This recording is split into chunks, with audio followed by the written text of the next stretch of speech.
સુરતમાં પાનના ગલ્લામાં લૂંટ ચલાવનાર આરોપીને ગણતરીના કલાકોમાં ઝડપી પાડતી ઉત્તરાયણ પોલીસ. સુરત શહેરમાં વધી રહેલી ગુનાખોરી પર લગામ લગાવતા સુરત પોલીસ સતત કાર્યરત છે, ત્યારે ઉત્તરાયણ પોલીસને એક મોટી સફળતા મળી છે. પાનના ગલ્લામાં લૂંટ ચલાવનાર એક આરોપીને પોલીસે ગણતરીના કલાકોમાં દબોચી લીધો.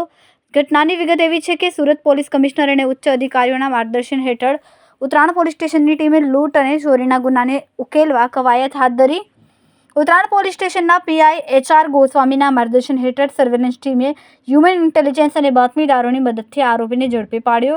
ઝડપાયેલા આરોપીનું નામ સૂર્યદેવ ભરતભાઈ વિરડિયા છે, જે મૂળ અમરેલીનો વતની છે અને હાલ સુરતના અમરોલી વિસ્તારમાં રહે છે.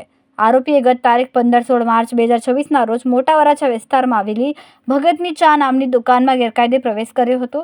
આરોપીએ તેના કારીગરને ધમકાવીને કેબિનમાંથી અલગ અલગ બ્રાન્ડની સિગારેટના 15,000 રૂપિયાના વધુની પેકેટોની ચોરી કરી. આ કામગીરીમાં PI HR Goswami, PSI NG Patel, surveillance સ્ટાફના RD ઘાગલ તેમજ અન્ય કર્મચારીઓએ મહત્વની ભૂમિકા ભજવી. કેમેરામેન સેનલ વિરાણી સાથે વિશાલ છેઠા, માનવ પ્રભા ન્યૂઝ, સુરત.